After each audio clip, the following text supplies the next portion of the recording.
Masjid Jami At-Taubah adalah sebuah masjid yang penuh keberkahan dan di dalamnya ada ketenangan dan keindahan. Masjid tersebut berada di Damaskus. Pada saat itu, di dalam masjid ada seorang syekh pendidik yang alim dan mengamalkan ilmunya. Dia berada di situ sudah 70 tahun. Namanya Syekh Salim Al-Masuti. Dia sangat fakir sehingga menjadi contoh kefakirannya dalam menahan diri dari meminta demi kemuliaan jiwa. Saat itu, ada seorang pemuda yang menempati sebuah kamar di dalam masjid. Sudah 2 hari pemuda itu tidak menemukan makanan. Dia tidak memiliki uang atau sesuatu yang dapat dijual untuk dibelikan makanan. Pada hari ketiga, pemuda itu merasa sudah tidak dapat lagi menahan rasa laparnya. Lalu ia berpikir tentang apa yang harus ia lakukan.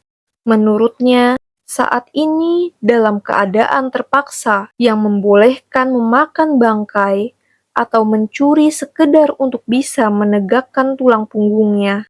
Itulah pendapatnya dalam situasi seperti itu. Masjid Jami At-Taubah, atapnya bersambung dengan atap beberapa rumah yang ada di sampingnya. Sehingga akan dengan mudah bila seorang ke rumah sebelahnya sampai ke rumah paling ujung dengan berjalan di atas atap rumah-rumah. Pemuda itu kemudian naik ke atap masjid, kemudian berjalan di atap ke rumah sebelah. Di bawah dilihatnya banyak wanita, maka dia memalingkan mukanya dan menjauh dari rumah itu. Lalu dilihatnya rumah sebelahnya lagi, keadaannya sangat sepi. Dan dia mencium bau masakan yang berasal dari rumah itu. Rasa laparnya kembali menggeliat, membuat perutnya semakin melilit. Pemuda itu kemudian turun dan dengan cepat memasuki dapur, lalu mengangkat tutup panci yang ada di situ.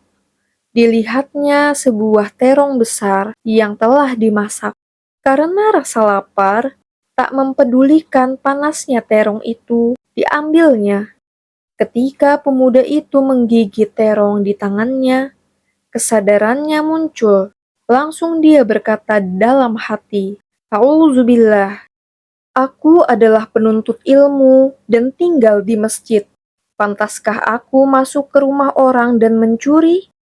Pemuda itu merasa bahwa apa yang telah ia lakukan adalah kesalahan besar. Dia menyesal dan beristighfar kepada Allah, kemudian mengembalikan terong itu ke tempat semula. Akhirnya, pemuda itu kembali dan masuk ke dalam masjid, duduk mendengarkan Syekh Salim yang saat itu sedang mengajar. Karena terlalu lapar, hampir dia tidak bisa memahami apa yang dia dengar. Setelah Syekh Salim mengakhiri pengajarannya, dan semua muridnya sudah bubar, datanglah seorang perempuan yang menutup tubuhnya dengan hijab. Saat itu memang tak ada perempuan yang tidak memakai hijab. Perempuan itu kemudian berbicara dengan Syekh Salim. Pemuda itu tak dapat mendengar apa yang dibicarakan mereka. Karena jaraknya yang cukup jauh, Syekh Salim tiba-tiba melihat sekelilingnya. Karena tak ada kecuali pemuda itu, maka ia dipanggil olehnya. Pemuda itu kemudian mendekat. "Apakah kamu sudah menikah?" tanya Syekh Salim ketika pemuda itu sudah berada di dekatnya. "Belum," jawab pemuda itu. "Apakah kamu ingin menikah?" tanya Syekh lagi.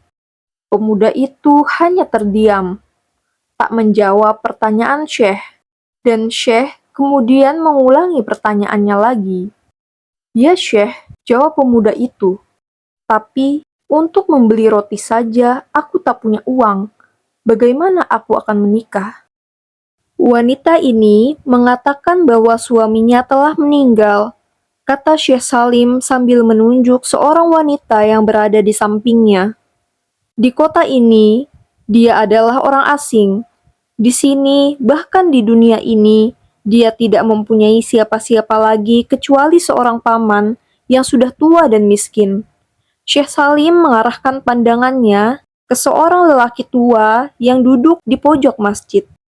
Dan wanita ini telah mewarisi rumah suaminya dan hasil penghidupannya. Lanjut Syekh Salim.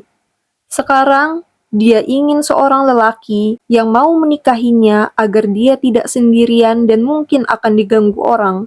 Maukah kau menikah dengannya? Tanya Syekh Salim. Iya, jawab pemuda itu. Apakah engkau menerimanya sebagai suamimu? Tanya Syekh kepada wanita itu. Kemudian wanita itu menjawab, ya, aku menerimanya. Syekh Salim kemudian memanggil paman wanita itu yang duduk di pojok masjid dan mencari 2 orang saksi. Kemudian dilangsungkanlah akad nikah dan membayarkan mahar untuk muridnya itu. Peganglah tangan istrimu, kata Syekh Salim. Pemuda itu kemudian menggandeng tangan istrinya, dan wanita itu lalu mengajaknya pulang ke rumahnya. Setelah keduanya masuk ke dalam rumah, istrinya membuka kain yang menutupi wajahnya. Tampaklah seraut paras cantik jelita dan masih muda. Karena terbuai oleh wajah cantik istri yang baru dia nikahi, pemuda itu tak sadar bahwa rumah yang didatanginya adalah yang dia masuki tadi malam. Kau ingin makan? Tanya istrinya. Ya, jawab pemuda itu.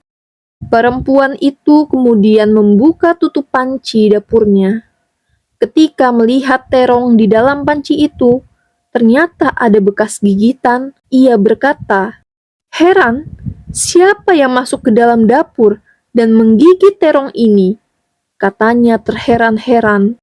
Pemuda itu menjadi terkejut melihat semua itu, dan kemudian menangis dan menceritakan tentang kejadiannya.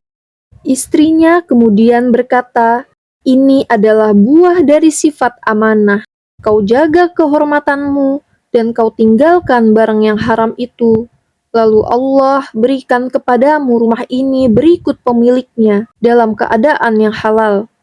Barang siapa yang meninggalkan sesuatu dengan ikhlas karena Allah, maka Allah akan ganti dengan sesuatu yang lebih baik dari itu."